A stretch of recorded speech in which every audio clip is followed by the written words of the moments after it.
What happens when a morning show interview goes from friendly small talk to a full-blown confrontation that has everyone in the studio holding their breath? That's exactly what unfolded when Meghan Markle sat down with Nate Burleson on CBS This Morning. And what started as a standard promotional appearance turned into one of the most jaw-dropping moments in live television history. Before we get into how this all spiraled out of control, make sure you hit that subscribe button and drop a comment below telling me what you think really triggered this whole situation, because trust me, you're going to have opinions.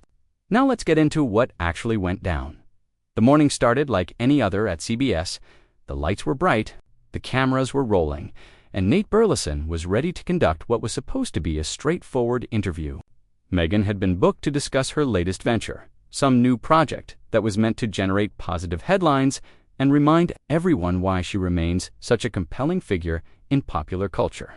The producers were expecting the usual talking points, maybe some carefully rehearsed anecdotes, perhaps a few moments of vulnerability that would make for good television without being too controversial. What they got instead was something nobody could have scripted. Nate opened with his signature charm, that easygoing demeanor that has made him such a natural fit for morning television. "Meghan, thank you so much for being here with us this morning. It's great to have you on the show." His smile was genuine, his posture relaxed. This was supposed to be easy. "Thank you for having me, Nate. I'm excited to be here," Meghan responded, settling into her chair with a kind of practiced grace that comes from years of public appearances. She looked camera-ready, every detail perfectly in place, from her outfit to her makeup to the way she positioned herself at just the right angle. "So, let's talk about what you've been working on lately. You've got a lot of projects in the pipeline, and people are really curious about what's next for you." Nate's questions were softball, designed to let her shine, to give her the platform to control the narrative exactly as she wanted. "Well, there are several things I'm passionate about right now," Meghan began. And for the first few minutes, everything proceeded exactly as planned. She talked about her initiatives, her goals, the causes she cared about. Nate nodded along, asked follow-up questions, played the role of the supportive interviewer perfectly. The producers in the control room were probably already thinking about their lunch plans, assuming this was going to be another smooth, unremarkable segment. But then Nate shifted gears just slightly. "You know, Meghan, one thing that people always want to understand better is your perspective on how the media has covered your story over the years. There's been so much written, so much said, and not all of it has been fair. How do you process all of that?" It was still a friendly question, still sympathetic even, but it opened a door that maybe should have stayed closed. Meghan's expression changed just for a fraction of a second. Something flickered across her face, a tightness around her eyes that the cameras absolutely caught. "That's an interesting way to frame it, Nate. The media coverage hasn't just been unfair, it's been deliberately cruel in many cases. There's a difference between tough journalism and what amounts to a targeted campaign." "Of course, and I think a lot of people recognize that," Nate replied, trying to keep things balanced. "But there are also people who feel that when you step into the public eye at that level, especially when you marry into one of the most famous families in the world, there's going to be scrutiny. It comes with the territory, doesn't it?" And that's when the temperature in the room started to rise. "Scrutiny is one thing, Nate. What I experienced was something else entirely. And I think it's really interesting that you would frame it as something that just comes with the territory, as if abuse and racism are just part of the job description." Her voice remained calm, but there was steel underneath now, an edge that hadn't been there moments before. Nate shifted in his seat, clearly recognizing that this was moving into more contentious territory than he'd anticipated. "I'm certainly not suggesting that racism is acceptable in any form. What I'm saying is that public figures, all public figures, face intense media attention. It's not unique to your situation. But the nature of that attention absolutely was unique to my situation. Nate, you're a black man sitting here in this chair on national television. Are you really going to sit there and tell me that you don't understand how race played a role in how I was treated?" Meghan leaned forward slightly, her gaze locked on Nate with an intensity that made everyone watching suddenly sit up a little straighter. The control room was probably losing their minds at this point. Producers frantically trying to decide whether to go to commercial, whether to let this play out, whether this was great television or a complete disaster. Nate, to his credit, didn't back down. "I absolutely understand that race plays a role in how people are perceived and treated. I've experienced that myself. But I also think it's important to acknowledge that criticism isn't always rooted in racism. Sometimes people have legitimate disagreements or concerns, and who gets to decide which criticism is legitimate and which is rooted in something darker? Meghan shot back. Because from where I was sitting, watching my character be assassinated on a daily basis, watching lies be printed as truth, watching my family be torn apart while people debated whether any of it was really racism or just normal media coverage, it felt pretty clear to me what was happening. Meghan, I hear what you're saying. I really do. But part of being in the position you've been in means that people are going to question your decisions, your motivations, your actions. That's not inherently racist. That's just how public discourse works. Nate was trying to be reasonable, trying to find middle ground. But it was becoming increasingly clear that middle ground wasn't where this conversation was going to land. Public discourse, Meghan repeated, and there was something almost bitter in the way she said it. Is that what we're calling it? Public discourse is when people have honest disagreements based on facts. What happened to me was a coordinated effort to discredit everything I said, to paint me as a liar, to suggest that I was somehow manipulating situations or playing the victim. And the fact that you're sitting here suggesting that's just normal, criticism tells me that maybe you're not as aware of these dynamics as you think you are. The gloves were coming off now, and everyone watching could feel it. Nate's jaw tightened, just a fraction. I think I'm pretty aware of these dynamics, actually. I've spent my entire career navigating spaces where I'm often the only black person in the room. I understand what it means to be judged differently, to have your words twisted, to have people question whether you deserve to be where you are. So please don't suggest that I don't understand the reality of racism. Then why are you defending the people who perpetuated it against me? Meghan's voice was rising now, just slightly, enough that it was noticeable. Why are you sitting here making excuses for a media establishment that treated me like garbage from day one? I'm not defending anyone, Nate responded, his own voice getting firmer. What I'm trying to do is have an honest conversation about the difference between legitimate criticism and actual prejudice. And I think conflating the two makes it harder to address the real issues. Legitimate criticism, Meghan said, and now there was no mistaking the frustration in her voice.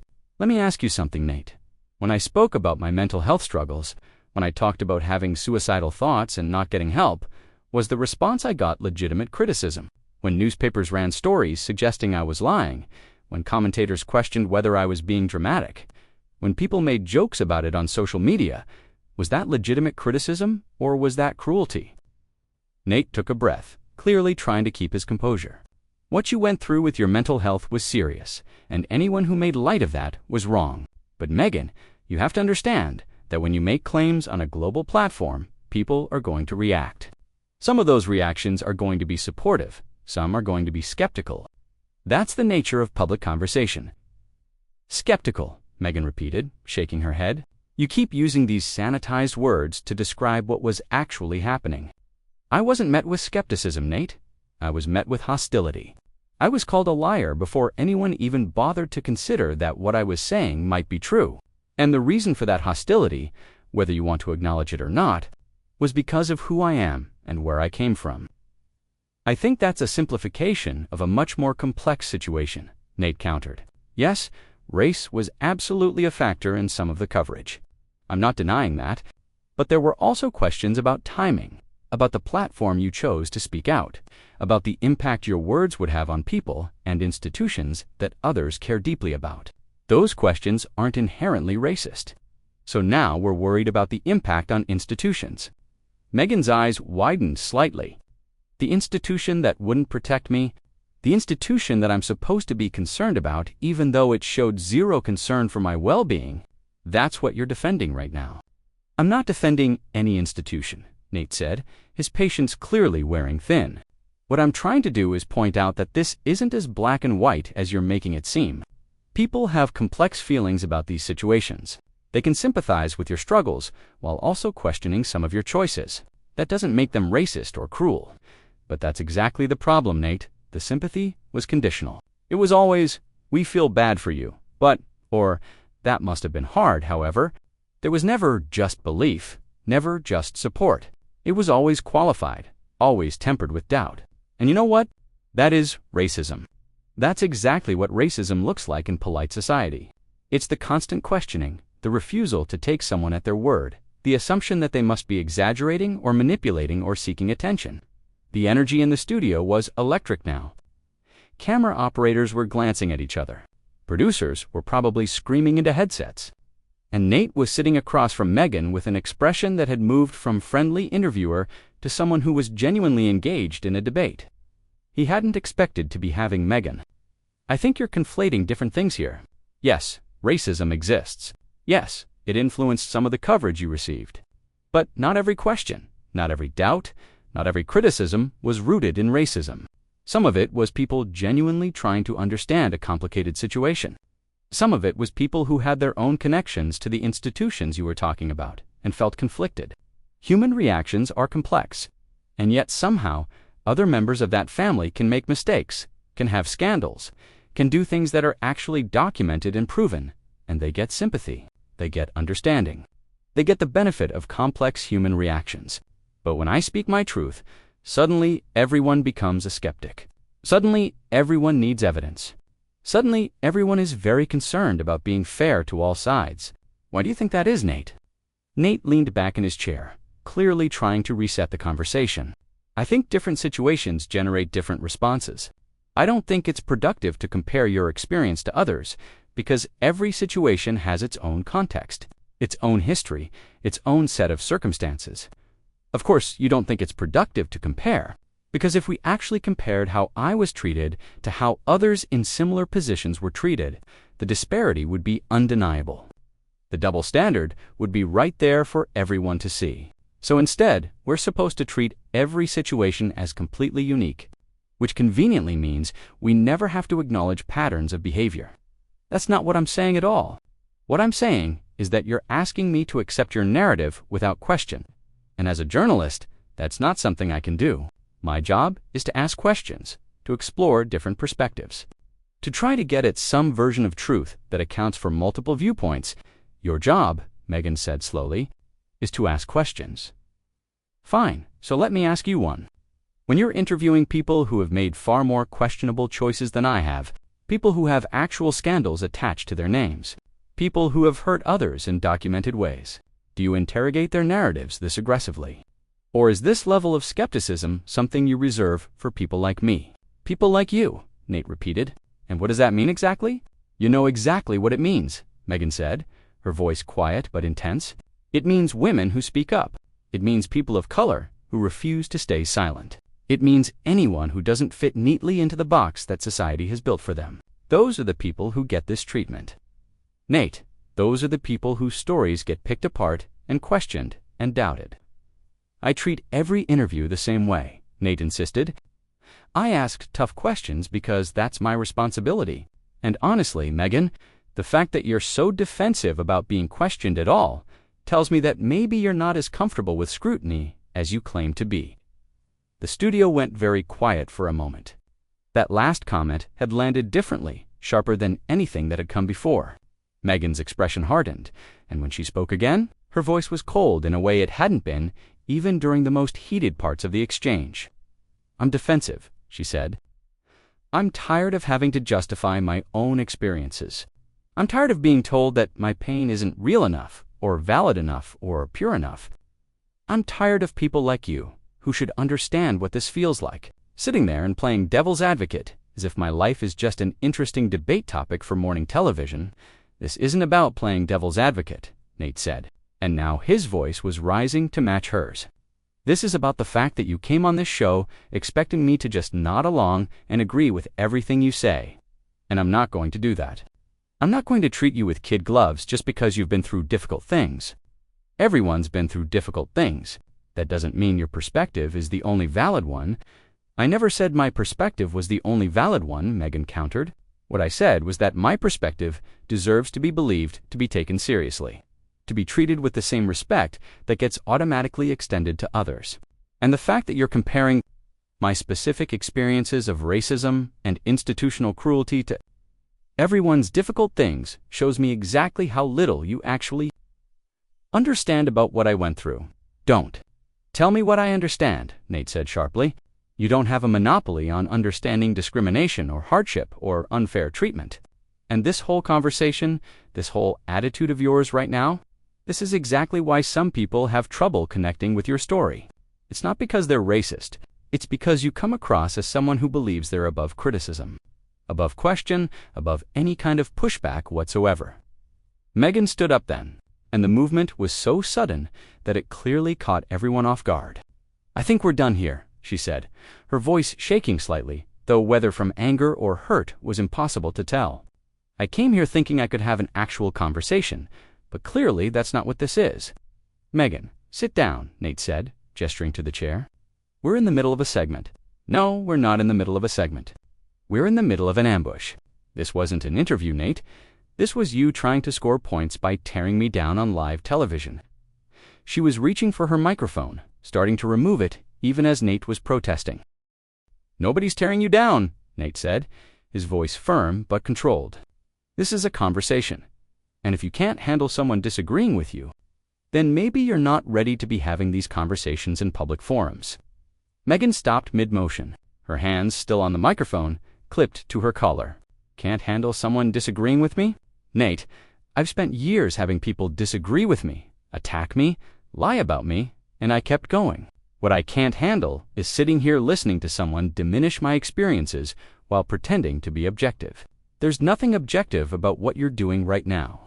"What I'm doing is my job," Nate responded, standing up now as well. The producers had to be losing their minds, watching both host and guest on their feet, the interview completely off the rails. "And if doing my job means not accepting everything you say at face value, then yes, that's exactly what I'm going to do. That's what journalism is supposed to be. Journalism is supposed to be about truth," Meghan shot back.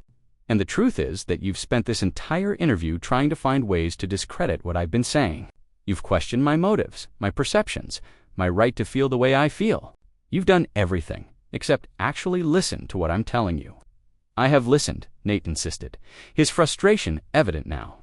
"But listening doesn't mean I have to agree. It doesn't mean I have to suspend all critical thinking and just accept your version of events as the definitive truth. You're asking me to choose between being a good interviewer and being supportive of you. And I'm telling you, those things aren't the same." "I'm not asking you to suspend critical thinking," Meghan said, her voice rising again. "I'm asking you to apply the same standards to me that you would apply to anyone else. But you're not doing that. Nate, you're holding me to a different standard, a higher standard, where everything I say needs to be proven and verified and backed up with evidence that you wouldn't demand from other guests."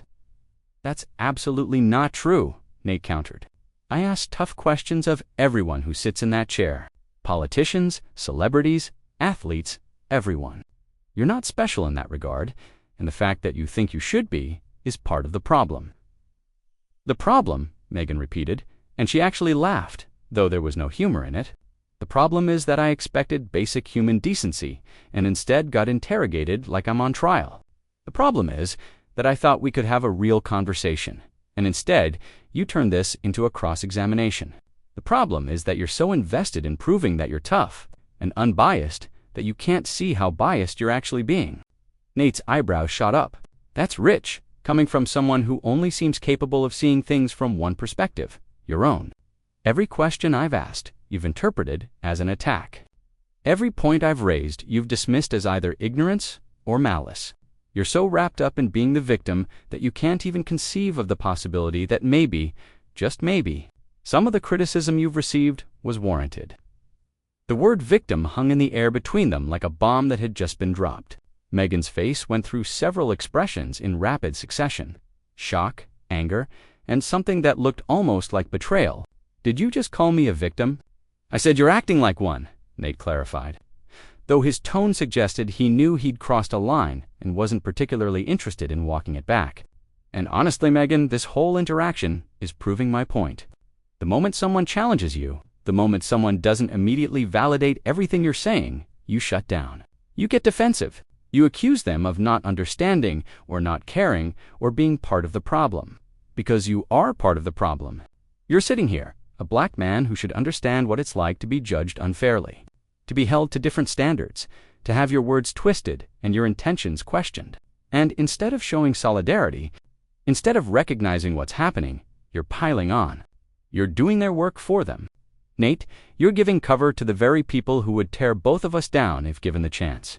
Don't you dare question my blackness or my understanding of racism, Nate said, his voice low and dangerous now. Don't you dare suggest that because I'm not automatically taking your side. I'm somehow betraying my race or giving cover to racists. That's manipulative, and it's beneath you. Or at least it should be.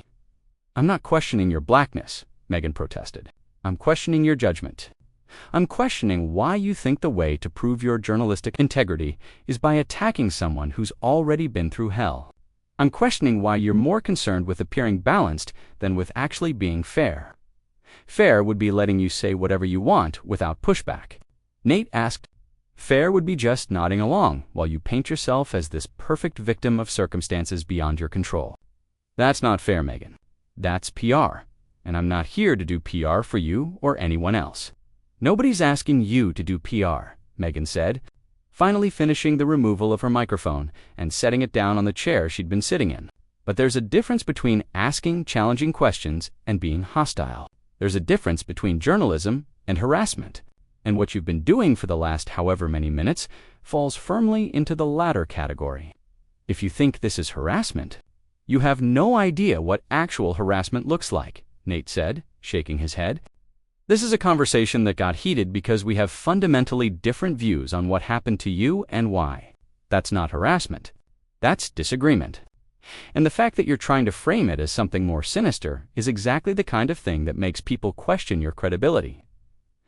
My credibility, Meghan said softly, dangerously. You want to talk about credibility? Let's talk about yours, Nate. Let's talk about how you built your career on being the friendly face. The guy everyone likes, the safe choice for morning television. And now here you are, trying to prove you're a serious journalist by taking shots at me. Is that what this is about?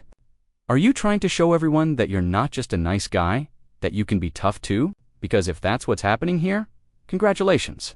You've succeeded. You've proven you can be just as dismissive and condescending as any of the other people who've interviewed me over the years.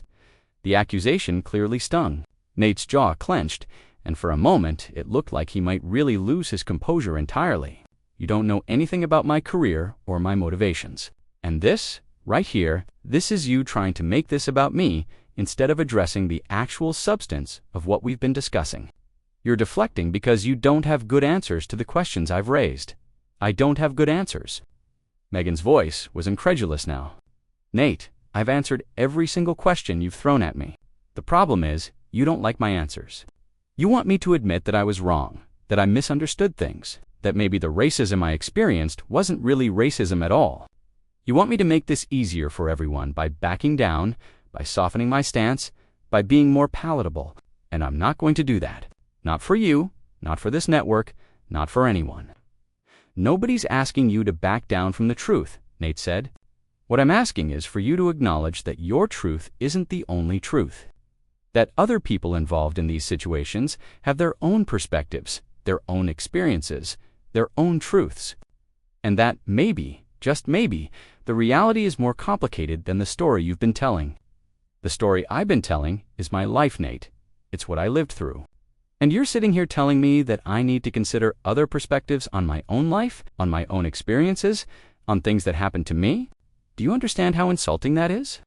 Do you understand what you're actually asking me to do right now? I'm asking you to be reasonable, Nate said. I'm asking you to engage in good faith with questions that a lot of people have. I'm asking you to treat this conversation like a dialogue instead of a monologue, where you're the only one who gets to speak without being challenged. Good faith, Meghan repeated, and she picked up her purse from beside the chair. There's nothing good faith about this conversation, and we both know it. You came into this with an agenda, whether you want to admit it or not.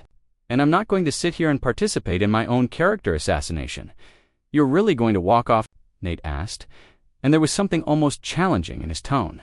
You're really going to prove everyone right who said you can't handle pressure, who said you run away when things get tough. Meghan turned back to face him fully, and her expression was colder than it had been at any point during the interview. What I'm proving is that I have enough self-respect to remove myself from a situation that has become hostile and unproductive. What I'm proving is that I won't be bullied, not even on national television, not even by someone who should know better. And what I'm proving, Nate, is that I meant what I said about standing up for myself. Watch and learn. So there you have it, one of the most explosive morning show moments in recent memory. An interview that started normally and ended with the guest walking off set after a confrontation that neither party seemed able to de-escalate. What do you think really caused this to blow up?